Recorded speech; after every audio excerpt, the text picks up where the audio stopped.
y'all, it's Necey Dixon. Welcome back to my YouTube channel. If you are new here, welcome. If you are returning, y'all, welcome back. I hope y'all had a good weekend with family or whatever it is y'all decided to do. I am coming at y'all with a pre-recorded video of Ready to Love and Love and Marriage Huntsville, but don't worry, we will still keep the conversation going because I will be in the comments right below. So make sure y'all are lighting the comment box up because I'm ready to talk about these shows. More importantly, I want to talk about Love and Marriage Huntsville, but y'all know I like to combine the videos because it's like Bonnie says in her videos, weekends on own. It's just easier to mash them all up together and we can get it on out the way. So for those of you who are here for Love and Marriage Huntsville, y'all know that will come last because we say the best for last. And I will time mark when Love and Marriage Huntsville starts in the comments, or if one of y'all want to do that for me, that would be greatly appreciated, okay?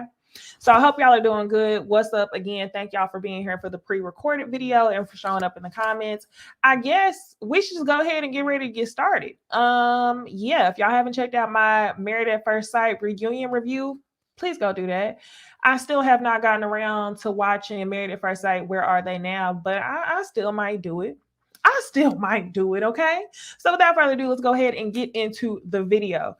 We are going to review Ready to Love first. It's been a couple of episodes since I reviewed Ready to Love, but real quick, what y'all think about this thumbnail, okay?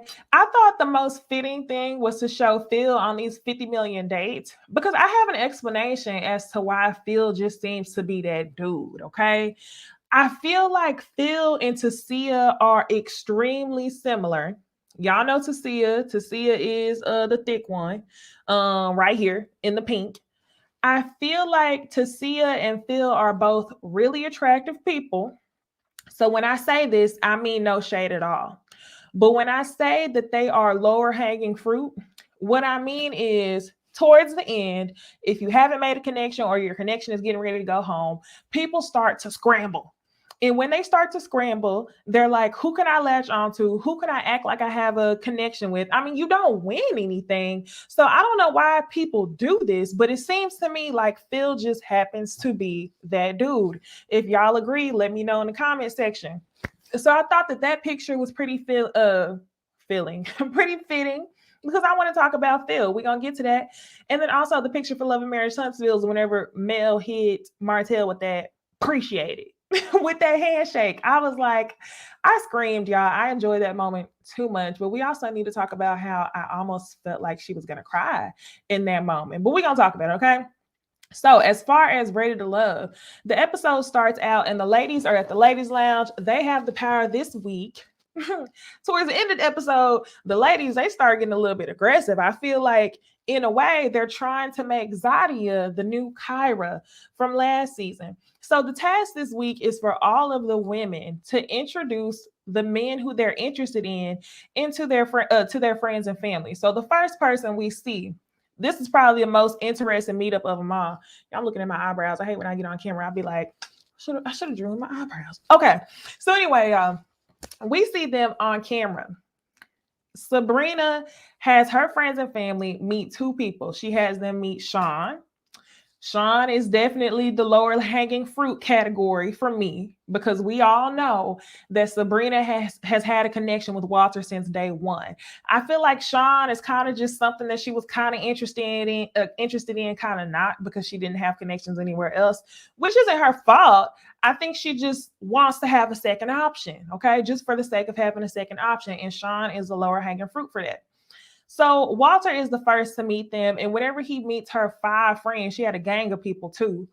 Her friend immediately says, "Oh, he is nice looking." And I'm like, this is so funny because the looks on their faces, the comments they were making, they were like, they're ready to judge, ready to grill. And y'all, low key, I hate when we get on these dating shows and the friends and family act like the people who you're questioning aren't on the same dating show as your friend. Like, you know, they very much be on some like, what's your intentions? Are you good enough for my friend type stuff? And I feel like they took Walter pretty light, especially in comparison to the way that they ate Sean's ass up. It was just so lightweight embarrassing. But at the same point, Sean, you put yourself in that situation. So let me sum up Walter's visit with the friends real quick. They pretty much just asked him what he's there for. He said that he had a full scholarship to Morgan State University by the way of an electrical engineering scholarship. So he's super smart. He's good looking. Her friends really ain't got much to say. But one friend asked a really good question, and that was a lady in a green dress. The question she asked him was, are you in the same space with Sabrina that you are with any of the other girls? Like, do you have multiple girls who you like just as much as Sabrina, basically? And he says no. So while we have seen Walter make connections with Mew Mean as well, I guess it's clear as day for us because he told us that Sabrina is basically his number one. He don't have the same connection with anybody else. So I'm like, all right, cool. The only thing is, I'm like, I thought Walter wanted kids. I know Sabrina has her own child, so maybe Walter doesn't have to have a kid of his own. Maybe he just wants to be a father. Who knows? Okay, so on the other side of things, y'all see Walter at the bottom. I mean, not Walter. Y'all see Sean at the bottom of the screen. Something about Sean just screams, you ain't got no job. Something about Sean is very much giving Tommy for Martin, but Tommy was much better looking than what I see Sean. Like, it was embarrassing, okay? So she preps them. This is what I didn't like that I have to say about Sabrina. It seemed as though Sabrina prepped them to think that he was saying that he just all of a sudden wouldn't be interested in her in a couple months. Well, we know good and well when they went on that sushi date or whatever food date they went on, he told her that he didn't know if he wanted to invest in the relationship because his non-negotiable was basically being with a woman who wanted to have kids. So I'm like, what Sean said to me was extremely fair when it came to the kids. Now let's get on to them bills. When it comes to the bills, they end up asking him, like, are you a provider? And he says, well, I'm good to take a bill or two, but not all. Have you not watched previous seasons of this, Sean? I know people that said they seen you on them low budget films and everything. You should be well versed in what's going on in entertainment, and you should have watched the previous season to know that that's not what it is. Okay, that's what happened to KG from a couple seasons ago. Oh, Chris from Houston, whenever he told Naya that he was good to take a couple bills, like, come on. I feel like there's a way to say that you're a provider without saying that you're rich enough to take 100% of the bills. The way Sean answered the question was definitely cup half empty. Like, so you can barely help her. It didn't sound like he would even be able to equally contribute. So that was absolutely not it. He also makes a comment about his type of woman being a Claire Huxtable. That's what he's looking for. And then the final question that he fails at is they ask him, do you have any other connections that are the same or equal to about what you have with Sabrina? And instead of saying no, this man says, those connections are probably not as strong. Probably gonna get your ass in home. Okay. So that was a fail. They definitely ripped him to shreds. While I did feel like her friends were very much on ready, I can't say they really did anything wrong. I have to say Walter held his own very well, and Sean showed his ass. I feel like those are some of the things that the women were picking up on early on. When he first came on the show, none of the women could really put their finger on what he did as a profession, this, that, and the third. So I'm like, okay. All in time. It would have revealed itself anyway. So now, y'all, we will move on to Zadia. Zadia introduces her two friends to Naeem. I really like them two as a couple. We only seen them on one date, but it seems like they really be feeling each other, at least from that one date and what Naeem has said in the men's lounge as well. But they really don't dig into this too deep. She has a guy meet him, a girl meet him. And really the main question is, so you're 40 years old, why are you single? And he basically just says that he's unlucky. He's been looking for a woman who is physically fit, because y'all know that Zadia is a personal trainer. And basically he feels like Zadia is his type. So they all toast up, and that's the end of that date. So we'll talk about Zadia a little bit more at the end. Now, y'all, let's move on to Sydney. I don't know what it is, y'all.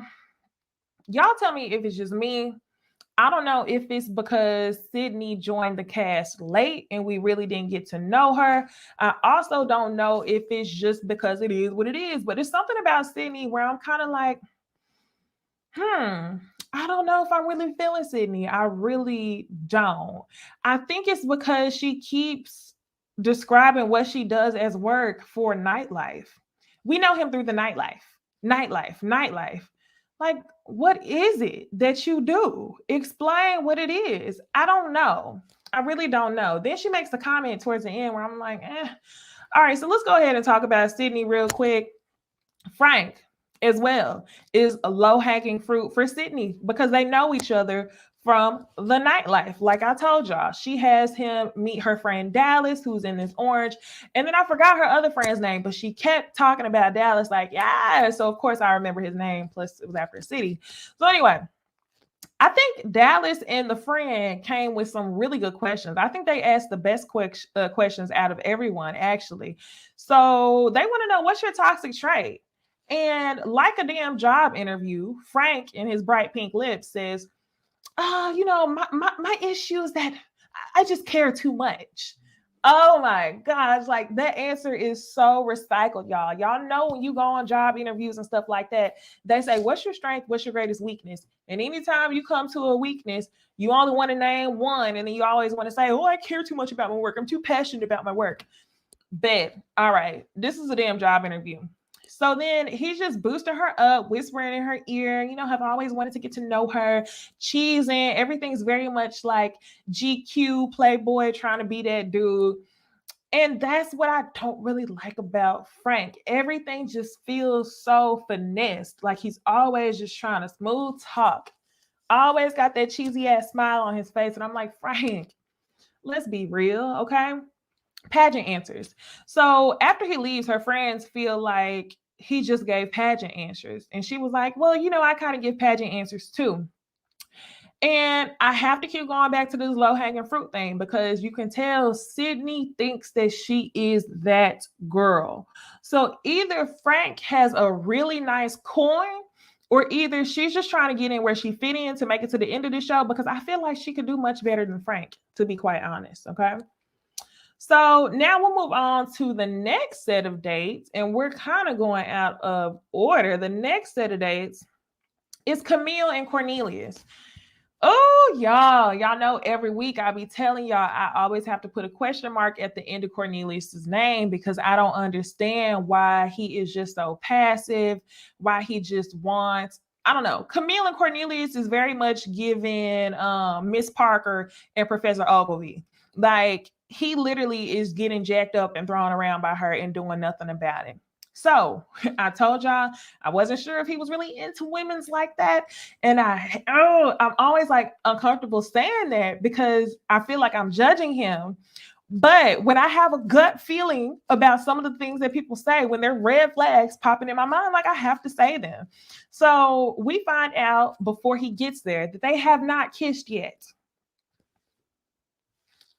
They haven't kissed yet. Y'all, Camille is doing all of this for a man that she hasn't even kissed yet.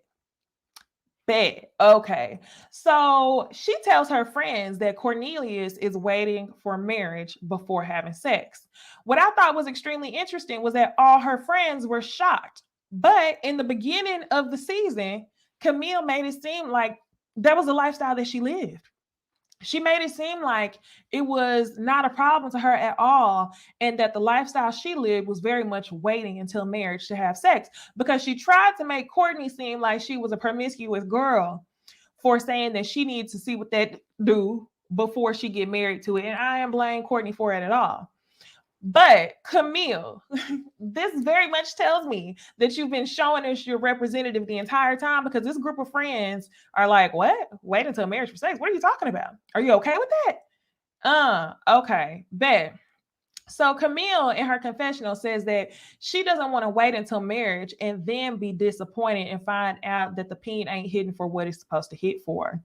Very interesting, because you judged Courtney for that in the earlier part of the season. And now look at what you're doing. So I really hope that that's something that they bring up in the reunion, because somebody needs to hold her accountable for that. So then once Cornelius gets there, they of course joke about her being a runaway bride. And we really don't see any questions that they ask him directly. The only question that he ends up asking them is how come her relationships had never worked. They joked about her being a runaway bride. And they really don't give a solid, hard explanation. They just said she wasn't ready back then.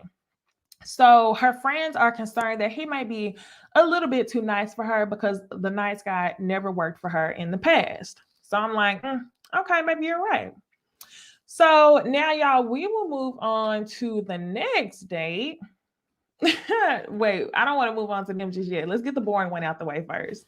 The next date, y'all, is Mew Mean, and she's introducing both Walter and Dante to her friend Robin. What I thought was interesting was that she had both of them come there at the same time. And I didn't know that the relations were that deep between either one of them. So I'm like, okay. Dante's explaining how he has 3 kids, 3 different baby mamas, and that there's a strong possibility that his relationship with Mew Mean could work. So once Walter shows up and he interrupts, you can tell Walter's a little bit uncomfortable. We also see that Mew Mean is holding hands with Dante underneath the table. So I'm like, how bold? What if Walter could see that? But whatever. So Mew Mean likes the extra attention and she likes the confidence that Dante is giving her, even in the presence of Walter. So Mew Mean's friend Robin ends up asking Walter, what's going on with you and my friend? Like, what do you think about commitment? Are you ready to commit to Mew Mean? And he says, well, I'm on the path to finding that out. Let's keep it 100. Another dude just left. And when he said that, I was like, yes, Walter is a real one. This is what I'm talking about. People come on these shows for their friends. They talk to these other contestants like their friend is not a contestant. He's still trying to figure it out, just like she's still trying to figure it out. Another dude just left. So I don't blame you for that. So now, y'all, we're going to move on to the Phil saga is what I'm going to call it. Phil is introduced to the friends of Aisha, Tasia, and Shiloh. We see that he's saying some things that may seem to be a little bit conflicting while he's on these dates. So with Aisha, the friends end up asking, is she number one? He says yes. So I'm like, okay. Then whenever he goes on a date with Tasia, the friends ask him, is she number one? And he says, she's up there. That's not quite a lie. So he's already told us Aisha is his number one. Tasia, she's up there.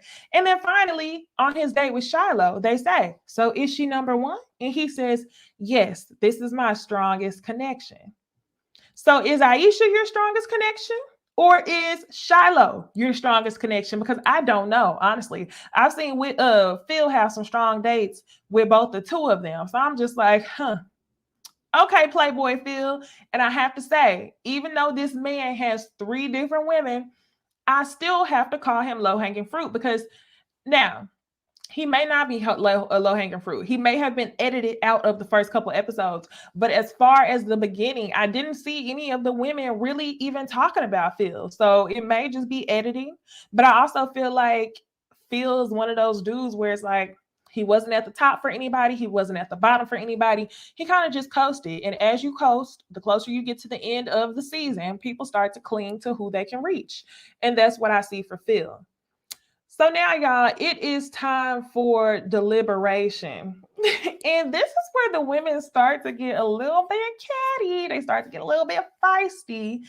And Sabrina reveals to everyone that Walt said that she was his number one. Mew Mean looks and she's like, okay. Note taken. Then all of the women start talking about their experiences with Phil. Tasia says a really smart comment like, cheers to Phil. So Aisha, she says that her tactic is to allow men to stretch themselves. When I say men, I'm talking about Phil specifically. Aisha says that she's not bothered by him stretching himself among all 3 of these dates because she says, you know what a rubber band gonna do? Either rubber band gonna pop or it's gonna come back. I had to rerun that because I was like, what the fuck is she saying? I can't understand what she's saying. I can't make the words out, New York. So anyway, she said he can stretch himself as far as he wants. He gonna come back or it's gonna pop and it is what it is, right? So Tasia, on the other hand, says, well, I need him to start shrinking. And then she says that Phil is definitely in her top. Tasia, ain't seen you make a connection yet. A couple episodes ago, we thought your connection was Sean, which was the lowest of the lowest hanging fruit. Now, all of a sudden, Phil is your top. Tasia, I think it's safe to say, baby girl, your love is not here, not on this show. So anyway, the ladies, they talk about who's in their bottom. A couple names that come up are Sean, Frank, and Cornelius, simply because Cornelius is not dating any of the other women there besides Camille. If you and Camille already are shacked up and y'all know y'all together, then just be gone, right? And Camille's making all these faces because she don't want nobody to send him home. So then the girls kind of get into a little bit of a spat over this stretching issue, shrinking issue. So Aisha says that Zadia needs to go ahead and start shrinking after she just talked to everybody about stretching. And Zadia's like, what do you mean? I only have 2 people on my list. And they're like, yeah, we know, but you need to go ahead and decide. And I'm like, what? I think they're doing her the way that they do women every season. The girls get mad if you're entertaining a dude that they like because they know that if you were to make a decision, then that turns their maybe into a yes. But what I never understand is if that man is supposed to be for you, it's not going to be on the basis of if Zadia wants him or not. So then all of a sudden they're like, oh, you tripping. You coming at us 100. And I didn't think Zadia was coming at 100. Y'all tell me if I'm wrong or if y'all disagree. But I thought Zadia was just fine. So then Sydney, with her brand new ass, she comments and she says, well, honestly, y'all, I think the guys are just stretching because they all want to get to know me because I'm new. And I did laugh, okay? Because Sabrina was like, okay, like everybody's just stretching to meet you specifically, okay? And Zadia starts laughing. And instead of addressing Sabrina, who made a comment as well, Sydney says, girl, what's so funny? What are you laughing at? And Zadia says, my name's not girl, so let's get that straight.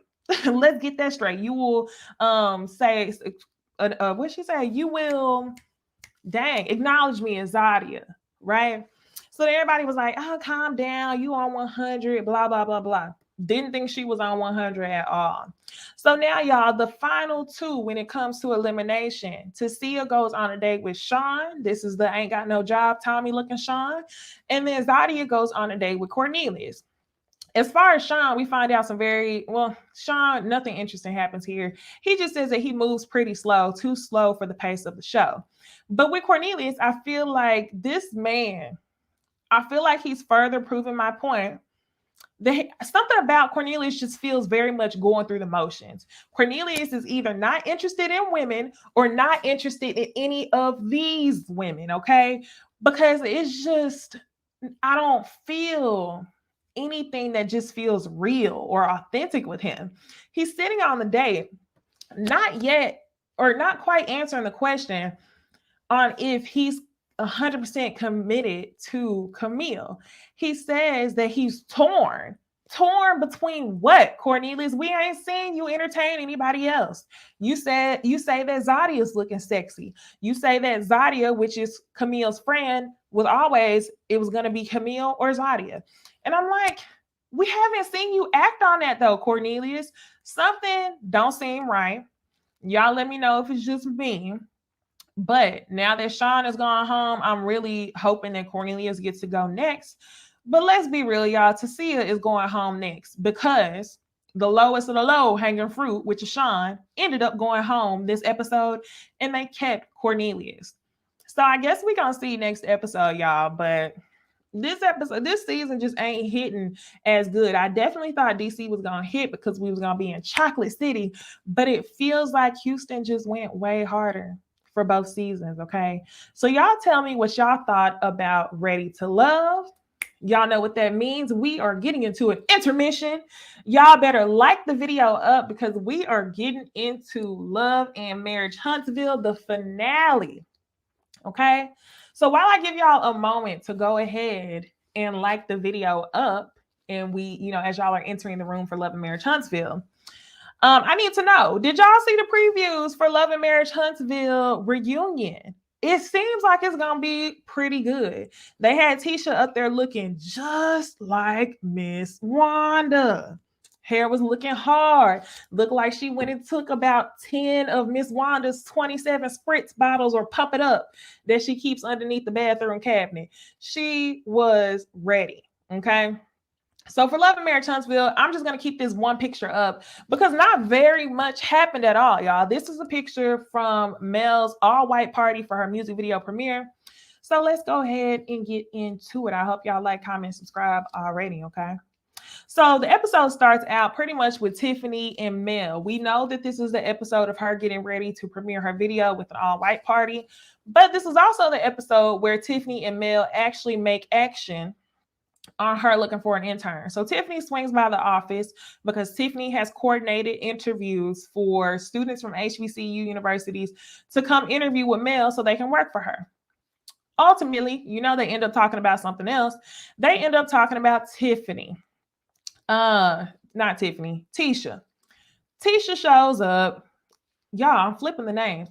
Tiffany shows up acting like a victim. She came up to me and she was like, "What's the dirt?" She just wanted to know the dirt. She really didn't even want to get to know me. And I'm like, that is so funny. You can't take the taste of your own medicine, Tiffany. You can't keep the same energy. I have to say, this feels like one of the only situations the entire season where I have agreed with Tisha. So you come to Mel acting like the victim. Y'all don't like the questions that Tisha asked. I did feel like the questions that Tisha asked were real interviewee, but in my opinion, it's like you came in a group ready to get right down to business. You came to the group on screen ready to get in the dirt. So for Tisha to ask you questions and get right to the dirt, I didn't see anything wrong with that.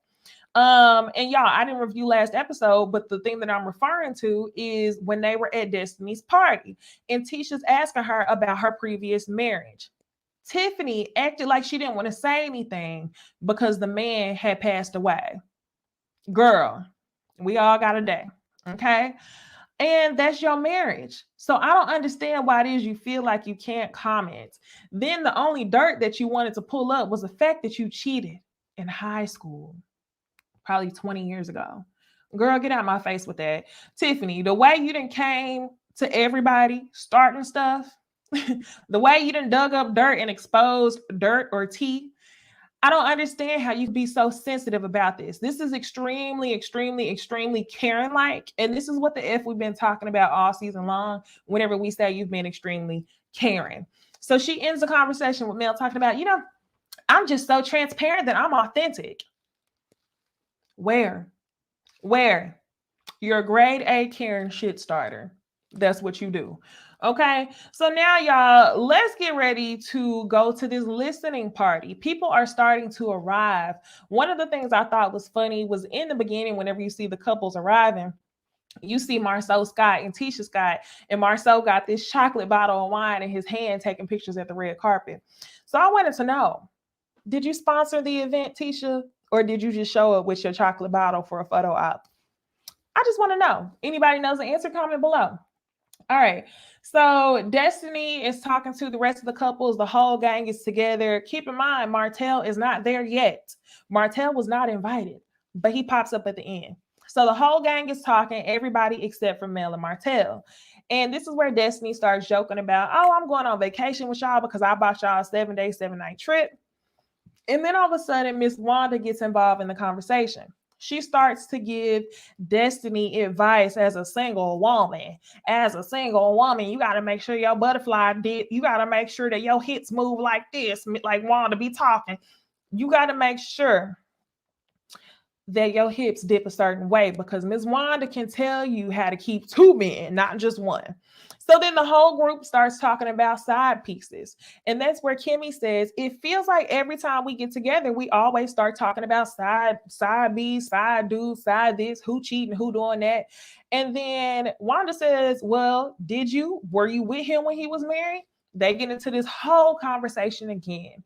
And that's where Kimmy says, well, I wish that my friend Patrice or Patricia would have came so she could tell y'all that he was not married when I got with him. To me, y'all, it's not that big of a deal. People gonna think what they want to think, Kimmy. At this point, we spent the entire season talking about it. And honestly, I don't even think it's worth it at this point. I believe you. Okay. I believe you. Now, if Maurice was still talking to Kiowa, but not married to her, that may be a different story. But for you to be a side piece, I don't think that was ever the case. So come to find out, we then find out that Patrice or Patricia is not only the friend of Kimmy, but she's the ex-sister-in-law of Tisha. So I don't know why Tisha was so invested in disliking Patricia, but I guess that's a story for a different day because we don't know nothing about Patricia outside of that. So we'll move on. Now it's the battle of the mamas. It's Pump It Up versus the church vibe, okay? And no shade, because I feel like Miss Van be looking cute. Now, Miss Wanda, all 27 bottles of Pump It Up be on ready. So Miss Wanda approaches Miss Van and she says, can we have a conversation? What was even more funny was that you could see her sidestepping down the stairs. She was barely making it in them kitten heels. And she says, Miss Van, can we have a conversation? And Miss Van says, do I have to? She like, I really can't stand your ass. Miss Van is so Southern and so polite in the most respectful way. She's so shady at that. Do I have to? And Miss Wanda says, let's just talk. And Miss Van says, well, I'm just trying to make sure it's going to be a good conversation. That's what I'm saying. It's going to be a good conversation. She's, come on, let's just talk. So the two women start discussing. Miss Van says, this is how we can make sure we get along. I need you to stop giving my daughter jacked up advice. I won't give your daughter advice. And Miss Wanda says, well, you know, I'm just going to say whatever I see. Everybody has a right to an opinion, and you know how I am. Miss Wanda says, but that doesn't give you a right to be messy. And Miss Van, I'm messing up the name, blah, blah, blah, blah. I'm mixing up the names, y'all. Miss Van says it doesn't give you a right to be messy. Then Miss Wanda turns around and says, well, it takes a village to raise kids. That's when Mel's mom says, not mine. And I felt her on that. Mind your business, okay? The other thing that Miss Van brought up was, well, people are out here saying that Marceau has kids with other women. He got side pieces, this, that, and the third. And Wanda says, and I do. I talked to him about it too. I talked to him about it. I'll be sure to light him up about it. Okay, y'all. Any conversation with Miss Wanda never goes anywhere because Miss Wanda is simply telling us that she is there to shake a bone for a couple $100 of bingo money and be on about her business. And that's basically what she's saying. And that's what I've been telling y'all. She comes, she stirs shit up, she leaves. She gets a couple $100, she go down to the bingo hall, or she go down to the beauty supply and flip the couple $100 for a couple 100 bottles of Pump It Up and Spritz. That's what she does, okay? So anyway, that's pretty much the end of that conversation. Miss Van says, if you come to me with it again, you pretty much can expect the same thing. And in my opinion, I think Miss Vanessa won that argument because Miss Wanda was ready to walk away. Even though she said in her confessional, she already know to shake a bone and keep it moving on. No, you didn't win that one. I'm sorry. So now, y'all, we see Tiffany, Kimmy, and Tisha sitting down. They're having a conversation about this whole transparency thing. I'm like, come on, really? So Tisha and Tiffany get into a debate about whether Tiffany said that she wanted more in her first marriage or if she wanted different. I don't know what the big deal is about what words you use, Tiffany. It's a very, very touchy subject for you. So I would like to know why your first marriage and the way that you speak about your ex-husband is such a touchy subject. I know he's no longer alive. I don't know why. But my thing is, you're so transparent with other people's business. Why are there so many question marks around who you are outside of the fact that you were adopted? Yeah. So anyway, they showed the playback. And Tiffany says both the words more and different. She says, I yearned for more. I just wanted different. So to me, I think that answers the question. Yes, she did say more, but you could tell she tried to clean it up by saying different. Don't know why there's so much cleanup. So Kimmy explains to her, our stuff is on Front Street, but for you, it seems like you don't hold yourself to the same standard that you do for us. And Tiffany says, well, you know, it's a challenge. I like to challenge people and I want people around who are going to challenge me. Y'all, this is when you know it's some bullshit going down. Anytime you hear the Whitlows use the word challenge, it's going to be associated with justifying some bullshit, because that's exactly what Lewis did when Lewis was pillow talking to his wife about what Marceau was telling him about Tisha's confidence. He got caught up pillow talking with his wife, and instead of apologizing and saying, hey, Marceau, I'm wrong for telling your business, I'm sorry, he says, I'm challenging you as a friend. So it's just hilarious to me that she turned around and did the exact same thing. So anyway, Tisha ends up asking Tiffany about the son. Who was your first son by? I don't think we really got an answer out of that. Tiffany said that the question was effing messy. And I think Kimmy closed it on up. She said it's a complete oxymoron between what you expect of us and what you are willing to do for yourself. So with that being said, I wish that y'all would have shown this energy earlier on in the season, because it seemed like when Tiffany was on bullshit individually with each and every one of y'all didn't want to speak up. Y'all waited until y'all all were on the same page and then lit her ass up. I'm glad somebody got around to doing it, but I wish that it would have came a little bit earlier on. I also have to say I'm glad that Mel wasn't there, because oftentimes I feel like Mel tries to regulate the conversations in the way that the women end up talking to Tiffany. She gonna be good. She all right. So now, y'all, it's the video premiere. I love that song. I love the video. I think it was really good, especially for her not being known as a singer like that. So that was good. But then Destiny pulls her aside after the video. Another thing I have to note, y'all, once everybody heard the words and saw the video, everybody was like, this is about Martell. Yes, it's about Martell. I thought we all knew that, but okay, whatever. So anyway, Destiny pulls Mel aside so they can have a drunken argument. I'm going to call this a drunken argument because to me, I don't know why she chose this timing. And I don't mean that both parties are drunk, but Destiny had to be drunk to have this argument right after the video. And then an argument to me that seemed like it was about nothing. So they started talking about this whole village thing. Why now, Destiny, are you talking about having this village conversation after the video has dropped? So they go back and forth. I don't have a village. Well, you have a village, but I don't have a village. Well, you don't a village. Talking about a village to raise their kids. Okay, bet. So then Destiny, even though she's the one who's saying that she doesn't have a village, turns to Mel and says, I want to be your village. You can drop your kids off to me. And that's where Mel says, my kids don't even really fool with you, because when they saw you last time, they said boring Destiny is here. Destiny feels some type of way, and then she ends up saying, well, you shouldn't allow your kids to talk about an adult like that. Now, whether or not Mel allows her kids to talk about an adult, I don't think that it should have been repeated to Destiny, because they are so shady to each other. They're cool, and then they move on. So anyway, they end the conversation that Destiny requested, and Destiny ends the conversation saying, going forward, we are each other's village. What sense does that make if Mel says she's good on her village and you the one who needed one? I'm confused. It's like y'all are arguing about something, but y'all really need to get to the root of something else. I don't know. And that's why I call it a drunken argument. So they come back screaming and joking and getting along like always. And then finally, y'all, we get an appearance by the devil himself. Martell Holt. He shows up in not all white, but he shows up in black and white at the all white party. He's cheesing. He's pulling Mel to the side. He's just smiling at her, taking pictures. He pulls her to the side and he says, I just want to be on positive vibes. And she says, I wasn't really expecting you. That's why you didn't get an invitation.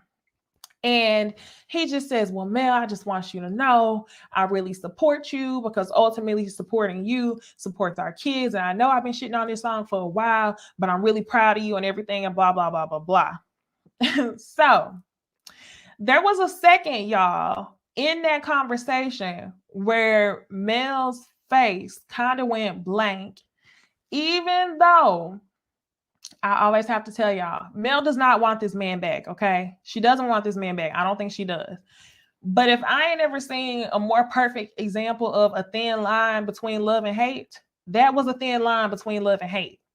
Because Mel, literally, you see her hate this man.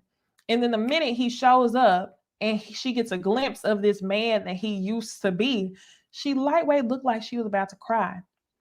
And then all of a sudden, you know, you get 1 second to be ready to cry, and then the rest of the day you got to go back gangster. You got to be a thug. So then she says, all right, appreciate it. And she like, she daps him up. And you can tell that Martell is shook because he came there on some theatrics. He came there ready to steal a show, just like the true narc that he is. He came there trying to be like the good guy, thinking that he was going to possibly get his wife back. I know that's what he was thinking. And for him to leave there with a handshake and not even a hug, so he could act like it was more than what it was, that man was broken. Okay. But for the finale episode, I guess it's good to see that y'all were on y'all best behavior and y'all didn't get into an argument. So we'll see what happens once it comes time to the reunion. But y'all, based on them previews, it seems like it's going to be a mess. But I'm here for it. I'm here for every single damn second of it, y'all. Y'all be sure to like this video up. I appreciate y'all watching this on the premiere tonight. Y'all don't forget, I am reviewing Portia's new show called Portia's Family Matters, and I can't wait to light her ass up. Okay, can't wait to light Portia's ass up. So yeah, y'all catch me tonight. I'm not sure if that will be a live or if it'll be premiering just like this one, but either way it goes, y'all, I'm going to be talking about Portia's show as well as the final part of the Real Housewives of Potomac reunion. So with that being said, y'all, I will see y'all on the next one. Be sure to like, comment, and subscribe. Bye.